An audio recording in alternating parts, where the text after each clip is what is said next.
It is the Hrvoje and I show, and I'm joined by my amigo, James Guzman, for This Week in the Americas. He's an American-born writer and insurance broker specializing in non-conventional markets and countries. He's the founder of the Borderless blog and podcast, really cool website and podcast. I think that's borderlessblog.com. And if you need health insurance, if you're an expat living abroad, you can check out, ring him up at borderlesshealthinsurance.com. What's going on, James? Hey, Hrvoje.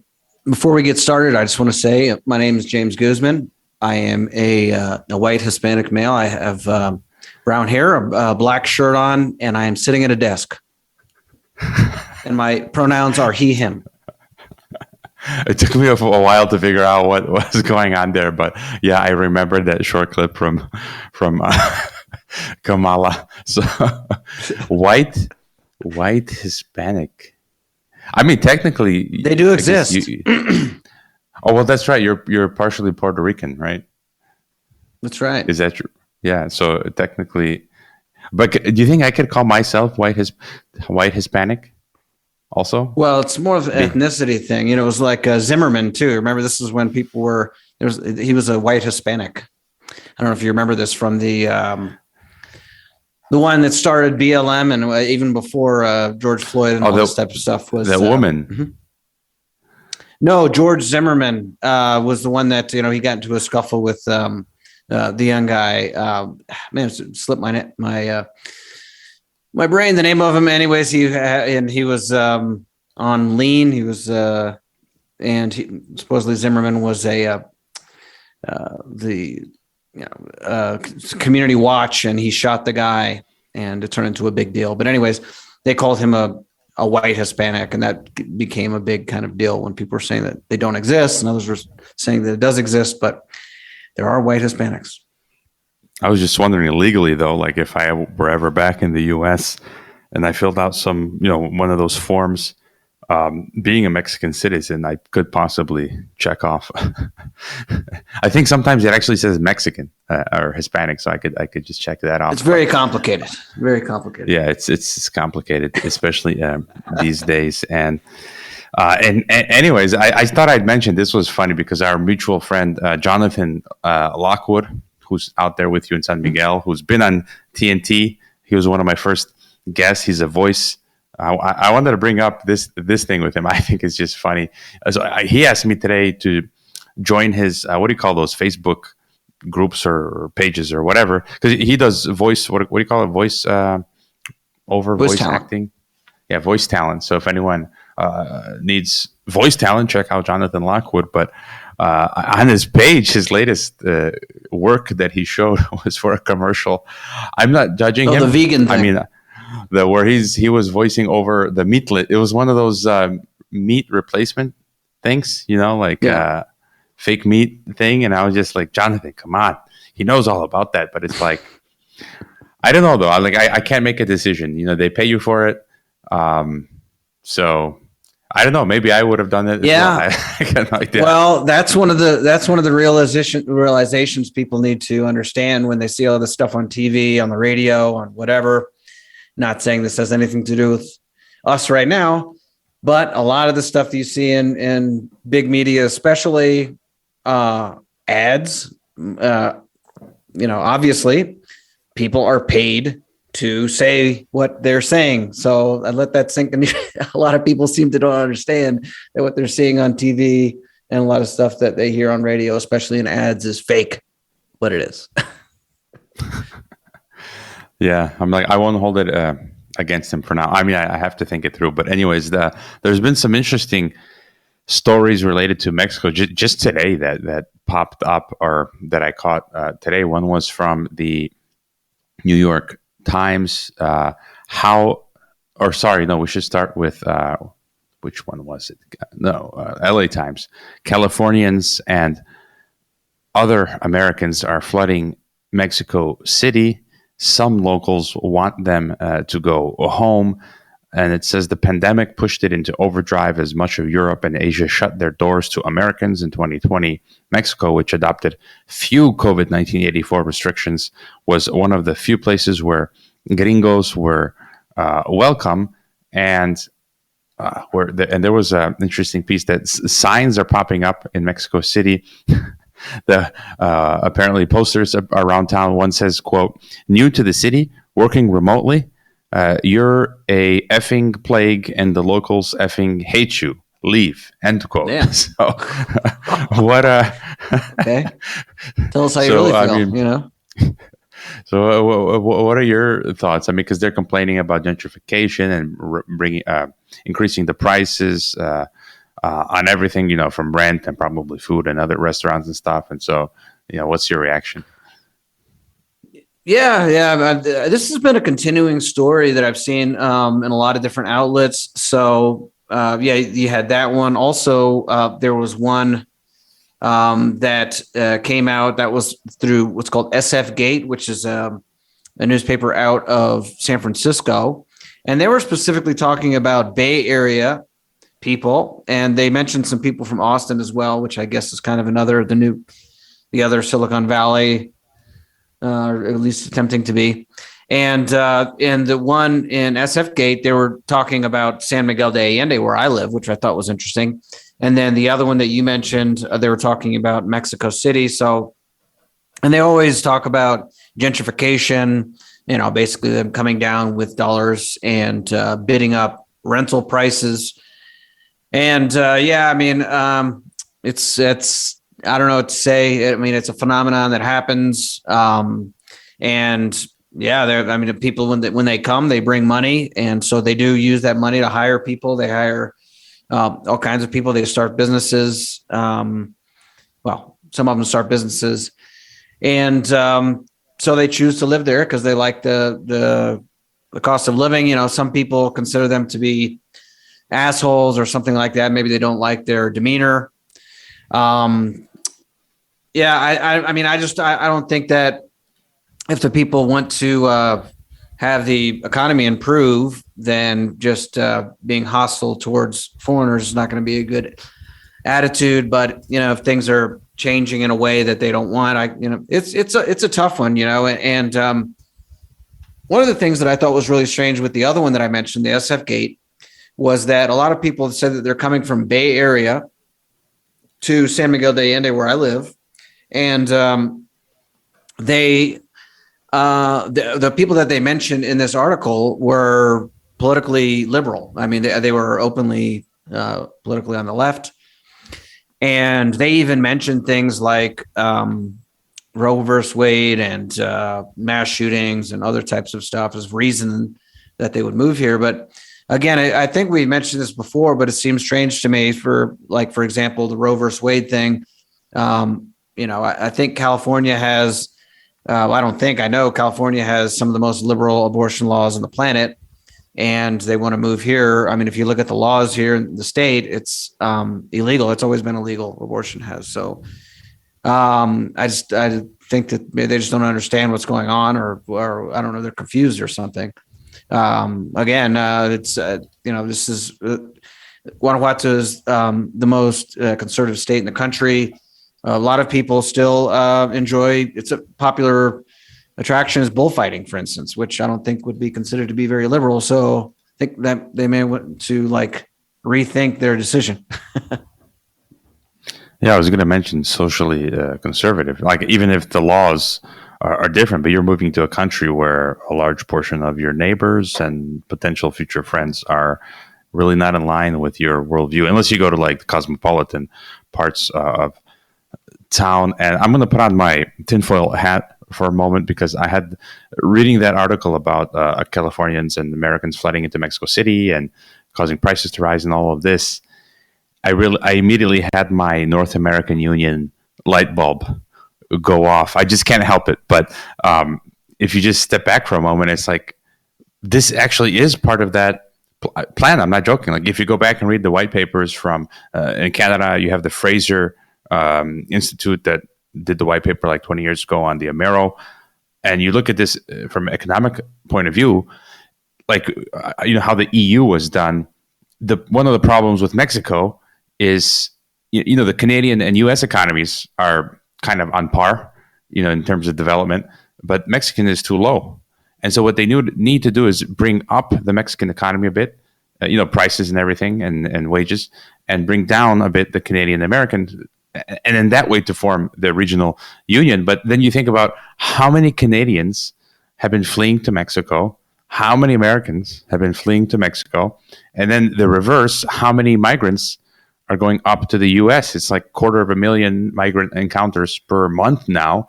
So it really, if you look at it, it's like we are socially and economically creating, because we're mixing. The Northerners are coming down to the South.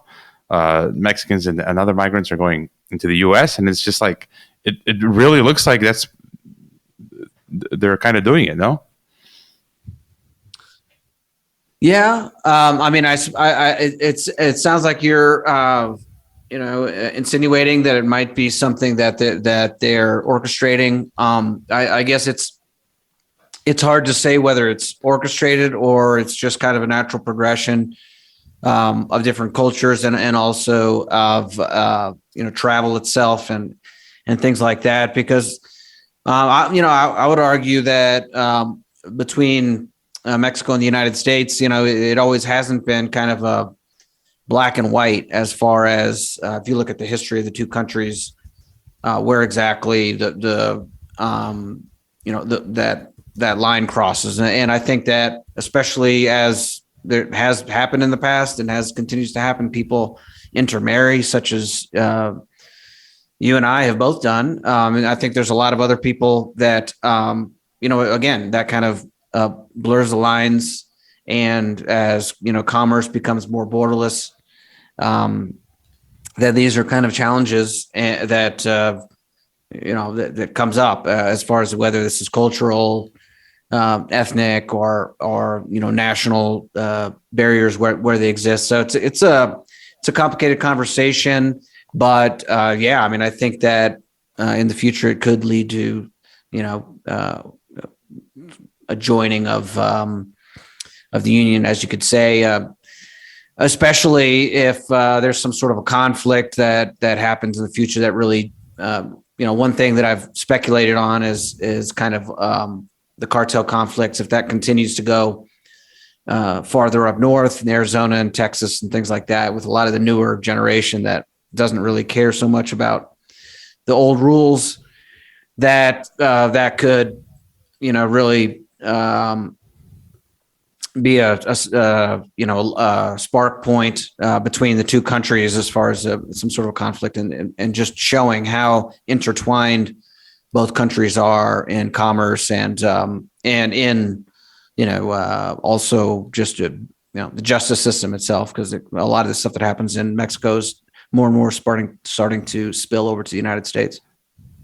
Yeah, my thought was that what you were saying has been going on for a long time, for decades, but it seems like what's going on now is super accelerated. And I think more in game theory, when you talk about this being planned, it's like maybe there have been put in place over the years certain public policies by the elites, or they carried out the COVID lockdowns strategically. I mean, I just thought about Canada did the crazy lockdowns and U.S. tried, but why was Mexico left wide open? No PCR test, nothing. It's almost like they were intentionally they got someone in the Mexican government intentionally to do that. And that left the door open for everyone to flood into Mexico on one hand. I mean, there are just these little things you can look at in that way. We're going to take our first break again. James's website is borderlessblog.com and borderlesshealthinsurance.com. We'll be right back on TNT Radio. All right, we're back with James Guzman, the borderlessblog.com and borderlesshealthinsurance.com. And the other article was from New York Times, and talking about how the path to home ownership runs through Mexico, where you've got Californians moving to Tijuana to get more for their money, and then I guess going back to work, just hopping over the border to get to work. And it says for Americans living in Tijuana but earning U.S. salaries, their dollars can go far. Rents in Tijuana can go from $400 to $1,000 a month. And talking about like the median price of a single family home in San Diego is close to $1 million. Like my Mexican house is like literally a tenth, something like a tenth of that, which is insane. And this family pays $1,450 a month, $1,450 for a 1,500 square foot house in a gated community. Whereas in the U.S., they would get a 2-bedroom apartment close to like $4,000, $3,772. So again, I mean, this speaks to what you and I think have talked about for a while, how the cost of living is much lower in Mexico, and especially when it comes to real estate. No. Yeah, I guess we'll see how long that lasts, because, as a lot of these articles are pointing out, that, a lot of people are not happy with the rise in housing prices. And so, yeah, I mean, I guess that's happening in Tijuana. I'm sure that's one of the easiest ones, is you can work in San Diego and go to Tijuana. I mean, it's very simple economics why people would choose to do that, especially as it gets easier to cross that border. So, yeah, I think a lot of people in a lot of these big places, the big cities, popular cities where there's a lot of work, they're just getting priced out of the market. So it's definitely predictable. I did have some things I wanted to mention. We've talked about the migrant crisis a lot. Usually that's something we mention every week or two. And I had some things that just in the last week, I mean, it seems to be heating up a lot. I know that maybe people see the supposed migrant crisis as some sort of a Fox News talking point, but there definitely is a lot of stuff going on there that is not good, to say the least. So just this Monday, there was another what they call a caravan of 2,000 migrants that are coming from southern Mexico. So this seems to be just normal now. I don't know if there's a reason to even mention the specific caravans anymore, because it's just kind of a steady flow. There was an article put out by The Independent, which cited, I believe it was the New York Times. I don't have it here in front of me, but they have put together all of ransoms, safe houses, cartel, human smuggling, and it now is a $13 billion a year industry. Cartel, safe houses, and what's up ransoms. The U.S. Mexico migrant smuggling is now worth $13 billion. So that specifically is cited from the New York Times, and they're saying that the Gulf cartel are the ones that have taken over this most of the smuggling that's going on. And what I think is kind of funny is that in both of the articles from The Independent and New York Times, they blame Trump. So they're still blaming Trump. And so what they're saying is that because of Title 42, which meant that people that were going to try to get asylum, in the United States, that they had to wait in Mexico rather than wait in the United States, that because they had to wait in Mexico, that forced them to pay cartels to smuggle them, or that forced them to do it illegally. So I just thought that was kind of funny logic. It's like, if you have a wall up at your house and you don't want people coming in, well, that's your fault if they jump over the wall and break their head open, And because another thing is that I have, what is it here? There's been 728 fatalities, and there were around 1,000 last year of people crossing the border, whether on the desert, jumping over the wall, and like I said, just falling, things like that. And so that's 1,000 last year, 728 this year. Let's see, we have, there was a Fox News reporter that said in Yuma, Arizona, in 1 week, which was last week, the agents there arrested 104 convicted felons. The sector saw 5,600 illegal crossings from 46 different countries, including 120 unaccompanied children. Okay, so that's one. There is the Border Patrol themselves reported that the DHS reported that in 1 month they've been having an average of 55,000 what they call gotaways, which is they see a group or some people running through, they don't catch them, they're obviously illegal, and they enter into the United States. There's been an average of 55,000 a month for the last 2 years. And then there was also one in, was kind of unrelated, but this is at the southern border. It's related, but different ways. That's at the southern border. They have a humanitarian crisis in Tapachula, Chiapas. And that is all the people that are trying to get asylum, which last year was 130,000, and which is 100 times more than in 2013. So less than 10 years, they have 100 times increase. And 90% of the asylums are coming through this one city in Tapachula, and there's no way that they can handle it all. And again, they're doing kind of the cages, people in cages, whatever, they put them in these holding facilities. And so that's happening in southern Mexico. So there's a lot going on with just tons of people coming from all different countries up from Central America through Mexico into the United States. And, it's happening. And how to deal with this is all, it's hard to say, but I just, I feel like this is a big deal. And, so I try to kind of record at least what's going on here each week. Yeah, I guess it's just not stopping. It's becoming a normal process now. Just to add what you were talking about relating to the migrants, Mayra Flores, who I've mentioned before, the Mexican-American congresswoman in Texas, the far-right Latina, I'm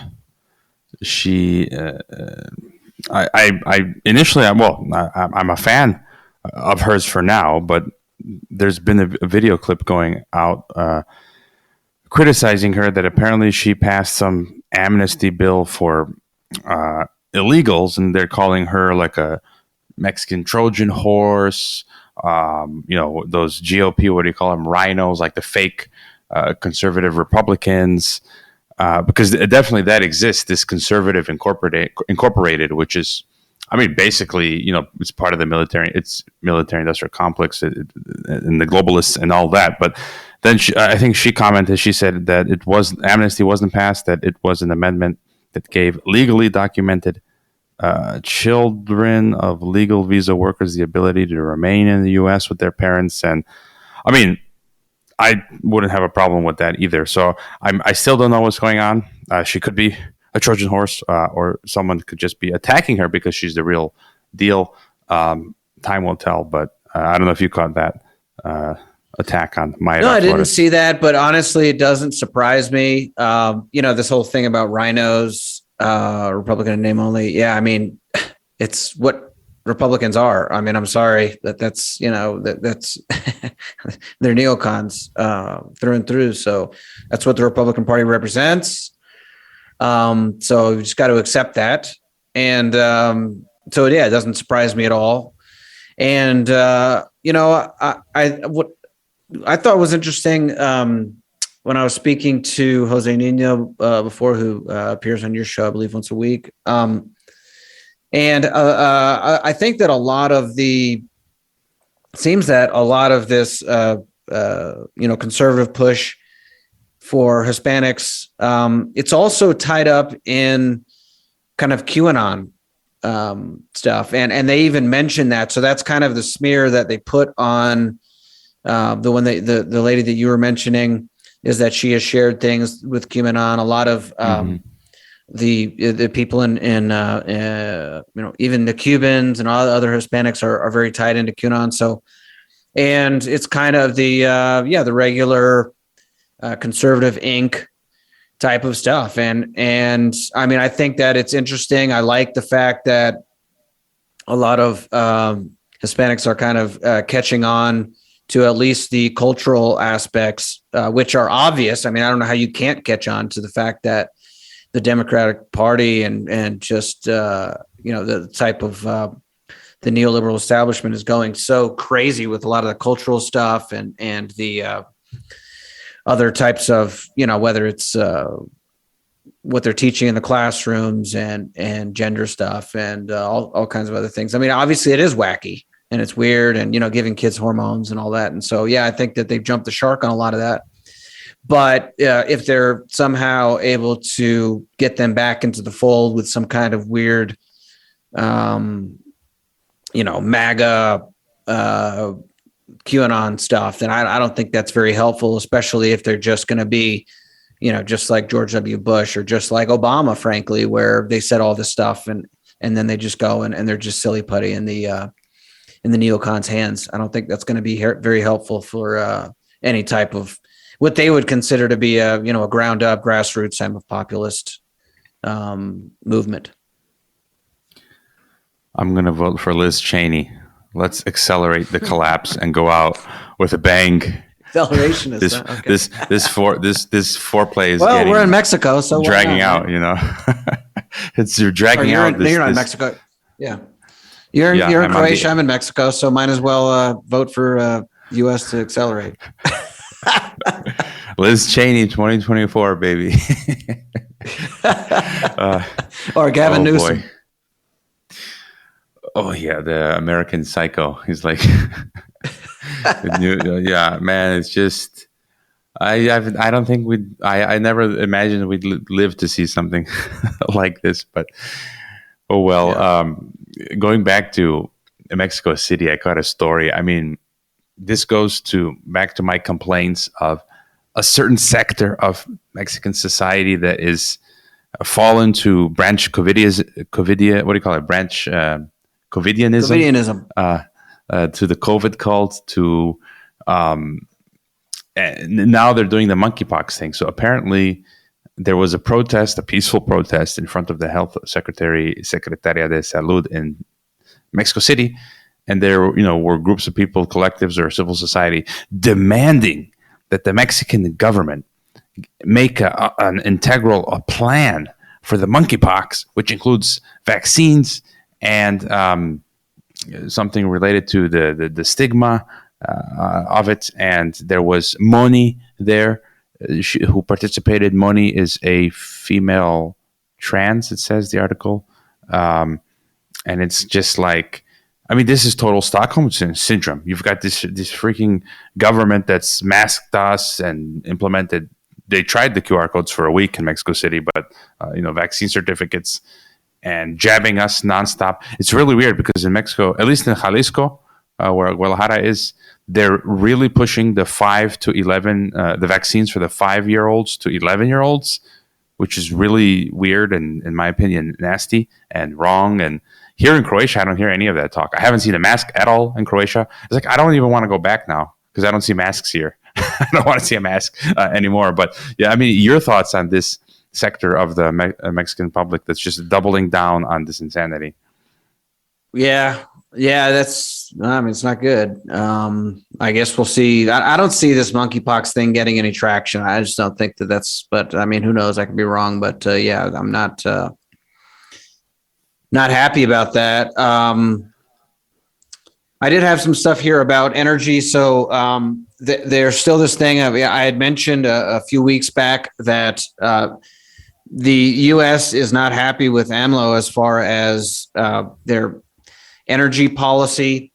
So they have complaints and they've been filing cases against Mexico. They're saying that they're not standing up to the deal that was put into place by Peña Nieto. And this is kind of the thing that AMLO ran on because he wants to keep, he's very big on the energy sovereignty for Mexico itself. And, I've been looking a lot at trying to find the specifics on what it is that they're saying that AMLO has been doing wrong with the energy sector. I've been having real trouble finding that specifically, but now Canada is jumping in the mix. So Canada has also put forward some cases that they're saying that Mexico is not going along with their agreement as far as the energy policy. Basically, I mean, I can only imagine that it has to do with American and Asian and Canadian companies that are wanting to invest or set up shop in Mexico, and that AMLO's not down with that.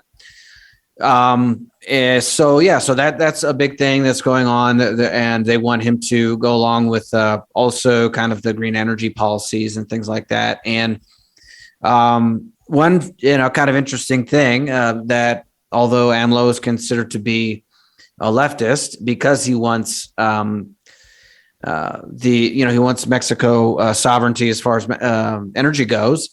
They've been doing a lot of investment in oil and gas. They're building a natural gas pipeline all throughout the Eastern Peninsula, and and also they've been putting a lot of government money in excavating the what they have now, as far as the gas deposits that they have currently. And so, they're kind of doubling down on the oil and gas market. And so I'm sure that, that's another reason that kind of the international financial press is not happy with AMLO. Yeah. And just to add to that, I found just that trend as well regarding fertilizer and biofertilizer in Mexico. Apparently, AMLO's plan against inflation, he reduced almost by half, 48% of the price of ammonium sulfate by removing tariffs. So while in other parts of the world, the governments are preventing the farmers from using fertilizer or jacking up the prices or not acquiring it, AMLO just reduced the price by 50% for Mexican farmers, which again is like amazing. I mean, despite, maybe his talk of North American Union, but he, more often than not, the AMLO government is doing these things which are, pretty good for the Mexican population. So other news in the Americas that I thought was interesting from Russian news agency TASS. Apparently, ATMs in Cuba have begun to accept Russia's Mir payment cards. That's like the Russian Visa, Russian MasterCard. And that until the end of 2022, by the end of this year, they'll be accepted at all sale outlets in the country. So the first stage is accepting the Mir cards at the ATMs. And then I guess after that, at all points of sale in Cuba. So I guess, the multipolar world is moving on. And, this new alternative system, the non-Visa, non-MasterCard, non-SWIFT system is being built out. So, maybe once the U.S. government gets my Visa cards and stuff banned, I can just get a Mir card, and I guess I'll be all right. I look forward to it. I think it's very interesting. I'm a fan of decentralization, especially in the financial system. What we have today is very centralized, very controlling. And so, if we can have some different players in the market, as far as different things like that, then I'm all for it, so I guess, we'll see how that all goes. If people are interested in some predictions that as far as that goes, there was a book that I read more than 10 years ago, The Sovereign Individual, that had a pretty big impact on my life, that talks about kind of the breaking down of centralization that started at the collapse of the Soviet Union, and that we've just had it slowly breaking down. And that's what we're experiencing. And that, once we get all these different technologies and kind of the hegemony of the United States breaking down, that it would just revolutionize all kinds of different markets, all kinds of different, services that we use. And we would be liberated from even the what they call in the book, the tyranny of place, meaning that, where you are, you don't have to just use the people that are in your area. You can go online like we're doing now, and connect with different people that you relate to and you get good information from. So I think that, yeah, I mean, if that is the case, then we actually have a lot of positive things to look for in the future.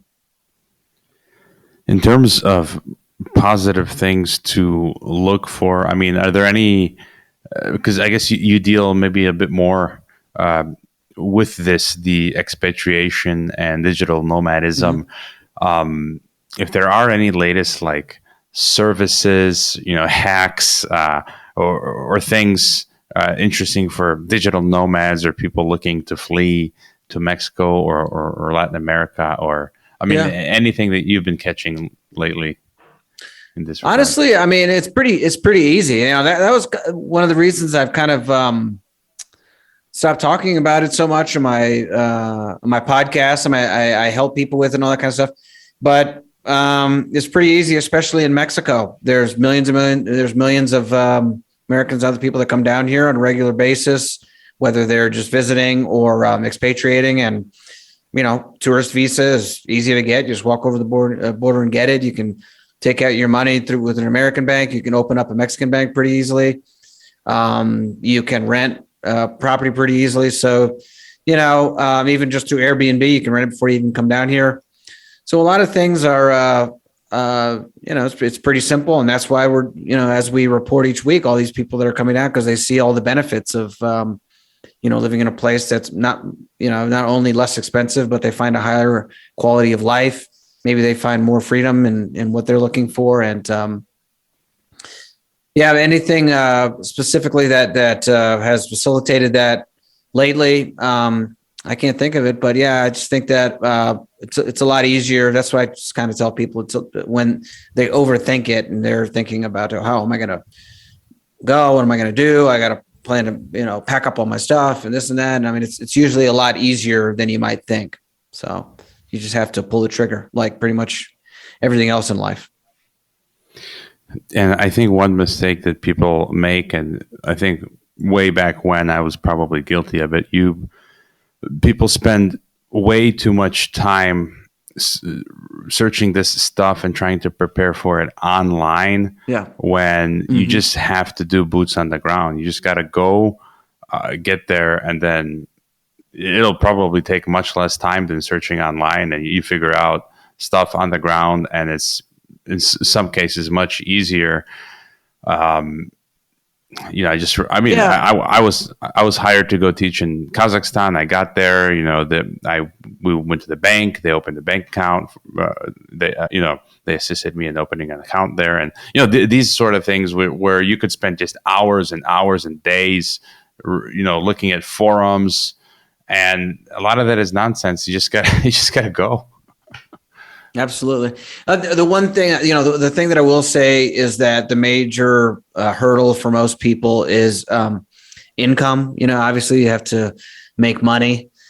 And so, getting some sort of a location independent income or something that you can do online is great. I think that maybe a lot of the things that you go over in your show and others about, things going on in the world, just being 100% beholden to the internet can be very scary. So, that's tough. If something, catastrophic was to happen over the internet or, something like that. But for the most part, getting location independent income is going to free you greatly. Not only can you go to places where you might fit in better, it might be much, more economically viable. You can pay much less taxes, which, for person like myself who is just fundamentally opposed to paying taxes to a government I don't agree with and doesn't represent me, then I think that that's a big deal, especially if you're paying a lot of taxes. So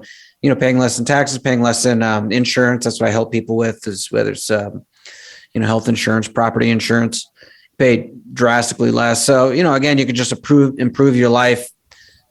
Staggering amount just by getting location independent income. But that is something that is tough for a lot of people. It's definitely not, a good idea to just come down to somewhere like Mexico or especially like Central America or something like that and just figure you're going to get a job, right? I mean, that did work for you, but for most people that doesn't work so well. Well, yeah, I was hired from abroad and then brought to Mexico, but yeah, again, you never know. As you said, like being dependent on a job purely over the internet is also, it can be sometimes risky, but also the flip side, like if you have depending solely on a retail, maybe open a physical business, and look what happened with COVID. The government can just come in and shut down your business. So I don't like that either. Life is risky.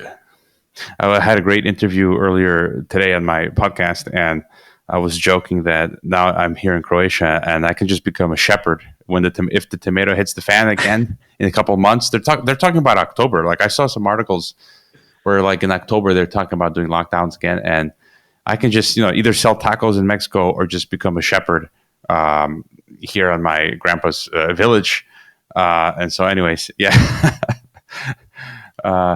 there was another piece, just branch out a bit further than Mexico.